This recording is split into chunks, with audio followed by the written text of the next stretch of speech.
one of the last piston-powered attack aircraft used by both the U.S. Navy and Air Force. It was built in 28 different versions and is most remembered for its superlative work as a close support aircraft during the Korean and Vietnam conflicts.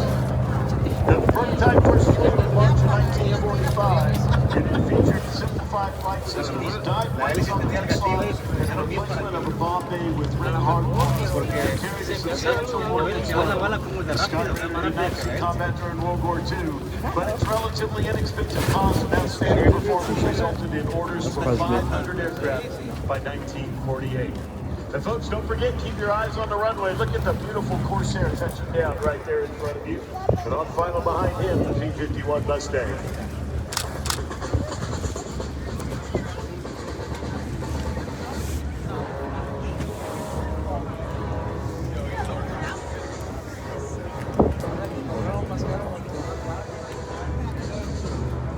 De verdad que las años pasados que estaban en 35, 40, ¿no? 40, un chido 65, me acuerdo casi.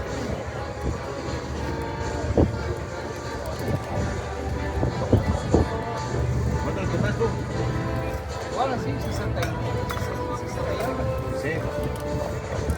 Bueno. It's not touching down. Remember it's touching up. Yo también los compré cuando estaba cerrando. No se me pasó por la cabeza nada. Well, ladies and gentlemen, as our fighters continue to land, you get a great look at that P-51 Mustang. I want you to look close underneath. We talked about the invasion strikes, but look at the scoop underneath that aircraft. Look at the amazing design. The P-51 was way before its time. In fact, it's been said it was the F-22 of its day. Laminar flow wing on the P-51, which means the air flows a lot smoother and slicker on it. We talked about the engine up front already, but look at the scoop on the bottom. It's a liquid-cooled engine. The hot radiator fluid has to be cooled somewhere. It flows through a radiator underneath and behind the pilot. The scoop on the bottom of the aircraft is where the air comes in. Now, the North American engineers were so advanced that the design of the scoop, by the time they got to the D model, which is what you see taxiing here in front of you today, the shape of the inlet, the ramp on the back that can be lowered and opened is what was used to control the flow of air. They actually produced thrust with that scoop. The aircraft increased 2.5 knots on its top speed with the thrust that's produced by the scoop on the bottom of the airplane. Camera batteries have a pretty good long lifetime. Direct your attention back to the skies. The Skyracer is high and to the left. We watched it depart just moments ago. Now, although the Skyracer entered production too late for active service in World War II, it turned out to be one of a great value in both Korean and Vietnam wars, as its weapon load and 10-hour flying time far surpassed the jets that were available at the time. This aircraft is owned by the Vietnam War Flight Museum right here at Ellington Airport. This is the Douglas A-1B Skyracer on the left.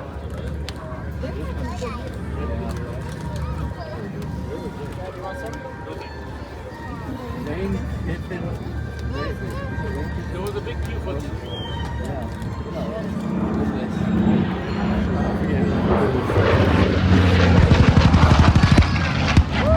They still have more out there? How about that? What do you think about the Skyracer? I can't see. It's absolutely very cool. Maybe seeing Mr. Rick Sharp. We saw him fly the A-4 earlier than we seen him fly the A-1. Diving back down. This aircraft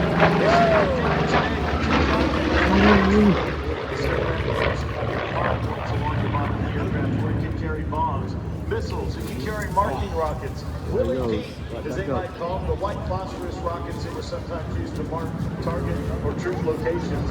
The aircraft excelled in the air-to-ground role, specifically in the Korean and Vietnam wars. In Vietnam, Southeast Asian camouflage paint scheme on this aircraft. Take a look at this as it comes by from the left. ¿Ese fue en Vietnam?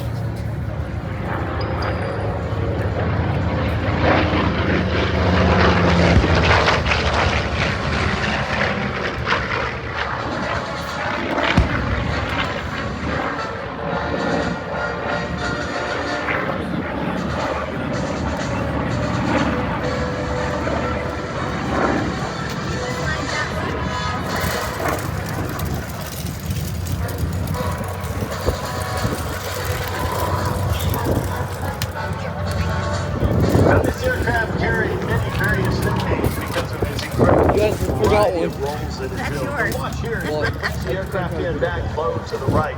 With the sun behind you, this is going to be a great photo opportunity for you here from the right. This is the A1 Sky.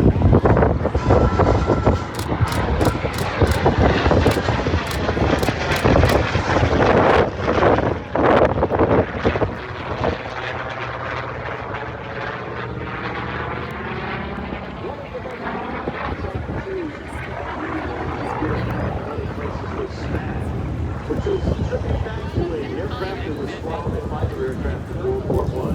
Hazelnog was one, Destroyer, Hobo, Firefly, Zorro, the Big Gun, Old Faithful, Old Miscellaneous, and Fat Fish were all different call signs for the top this aircraft. Imagine yourself down if you don't think they did this. Wow. You're down there in the contact.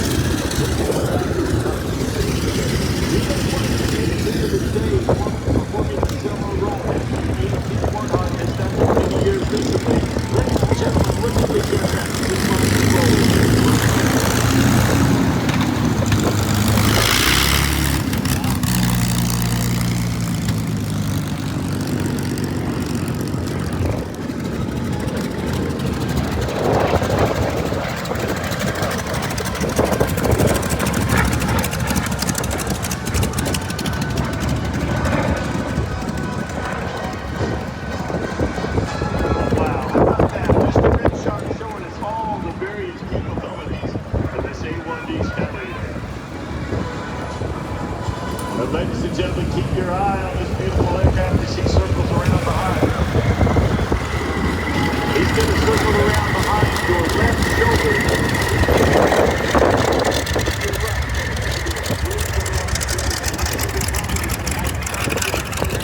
One of the best photo opportunities out of the entire day is right here.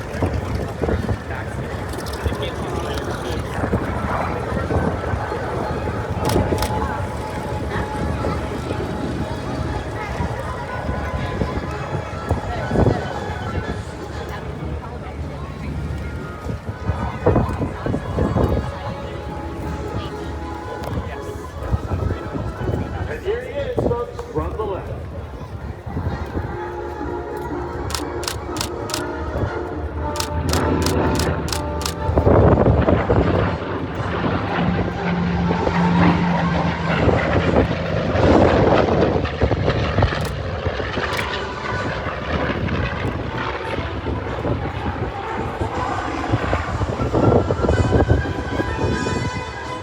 Well, ladies and gentlemen, as the Skyrider concludes their individual demonstration here today, don't lose track of it because he's going to go up and hold just above. As we have on the runway now, direct your attention.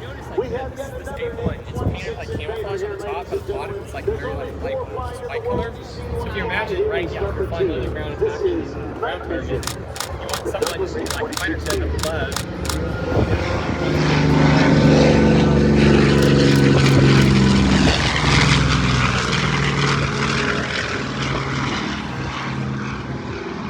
Now this A-26, that mission is one of the commemorative Air Force Invader Squadron of Dimensions flying museum in Fort Worth, Texas. Again, it's a twin-engine medium bomber developed from the Douglas A-20 Havoc. Designated A-26 B and C from 1942 to 1948. The B models had a gun in the nose, the C models had a plexiglass bombardier nose. Words are hard today, Cookie, apparently. Each nose can be changed in about 24 hours by field personnel. The designation changed from B-26 BC in 1948 after the Air Force became a separate service. Until recently, it was the only U.S. bomber to serve in three wars, World War II, Korea, and Vietnam. And you see the Skyrider providing top cover up above the A-26 now in front of you. The A-26's armament included 4 guns than the B-17, potentially up to 20 50 calibers, typically 18 to 16 of which are forward firing. Up to 8 50 calibers in the nose. 6 each 50 calibers mounted in the wing leading edges, 3 per side. On the early aircraft, 8 each 50 calibers paired in 4 optional underwing pods. Looks on the like 2 later Chinooks, aircraft. maybe 3 Chinooks are getting ready to take off here in a minute. Dorsal turret and 250 calibers in the remote control ventral turret. Approximately 300 of ammo per gun. That's 5,400 rounds of 50 caliber ammo. Now the aircraft also had 2 37mm cannons and 1 75mm cannon depending on the specific aircraft. Ladies and Sorry now. gentlemen, check out I will, my in a minute. A-26 Invader from the left.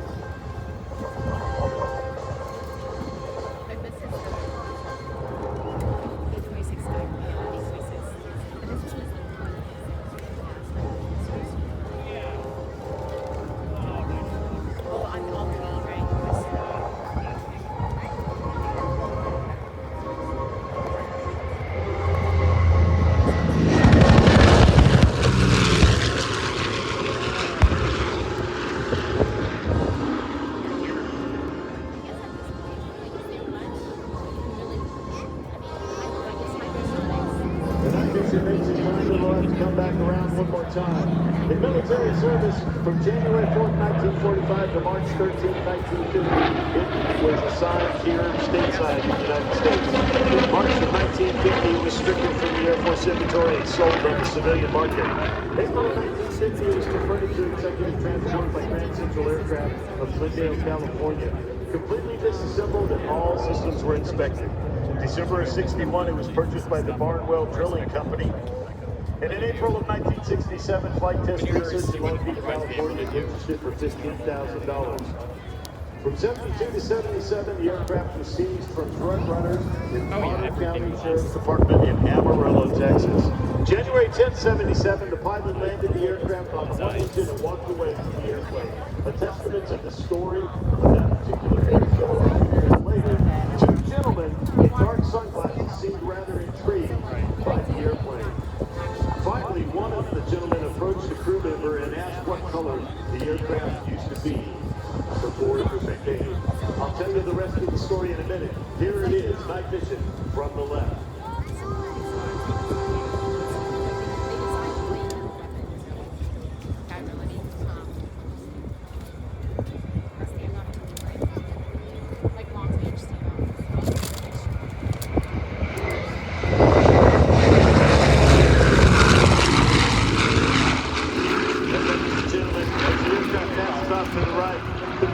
To the gentleman and question and the answer was it used to be gray. His response was, my God, that is the gray ghost. We chased that sucker up and down the Gulf Coast and never could catch it. He dropped down the deck and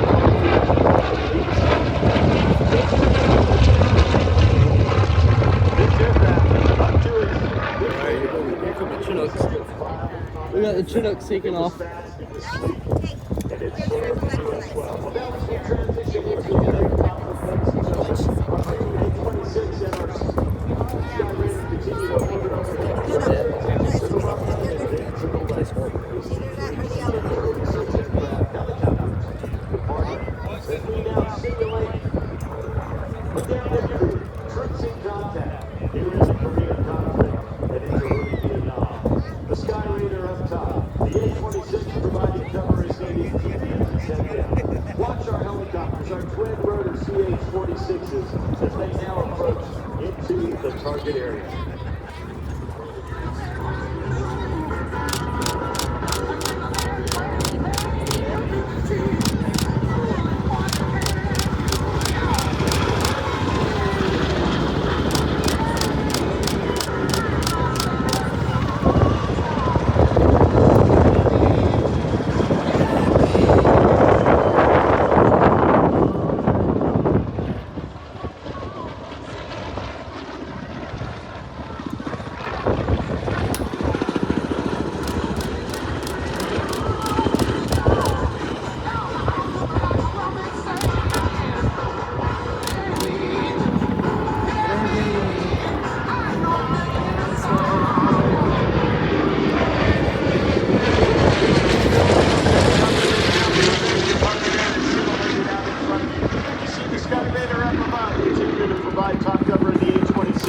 Screaming in and providing cover on the ground, keeping the enemy's head down. And the show of force. Watch it.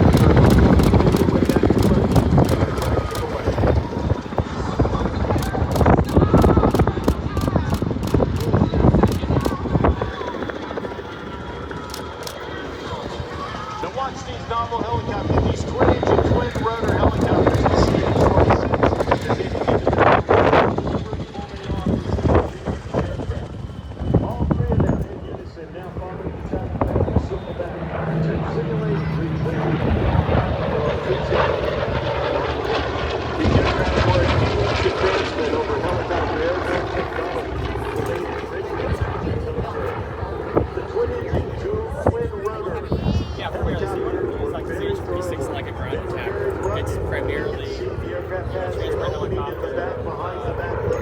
favorite part of the movie is like search and rescue helicopters. You can put, You can imagine inside and this have people helicopter. in the back of that, so you can like deploy. Carry rescue supplies. It's a very See the versatile delivery platform cargo. that is essential to our warfighting Yeah, there's also capabilities. like a remote panel on the floor, you basically put a in voice through, so you can use that to like pick up large objects. On the runway, right out in front of you, while our other two aircraft continue to provide top cover. Like search and rescue operations.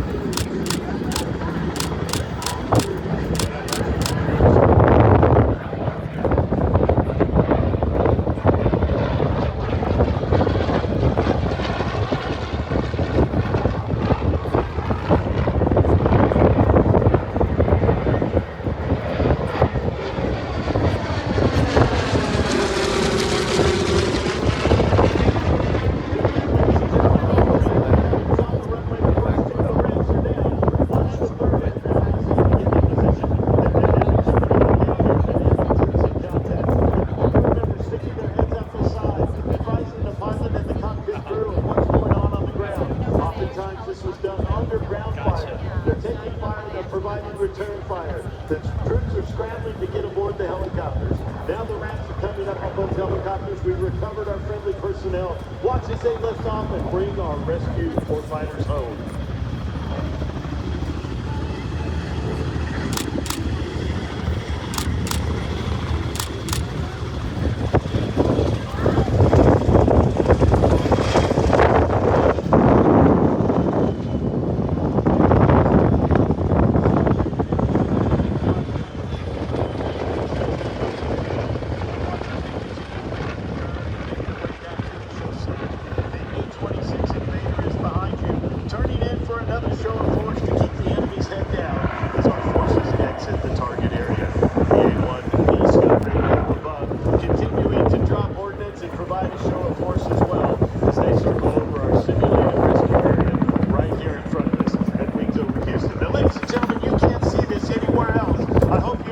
What an amazing sight this is. History flying in front of you. The CH-46s, to have 3 of them in the air at one time in an air show in the United States is absolutely spectacular.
That's their way back to your left and return to their parking spots.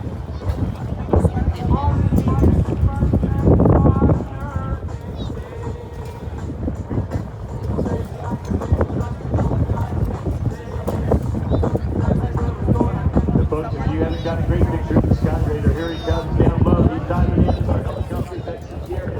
This is a great opportunity to get an up close and personal look. Look at the southeast facing camo on this airplane.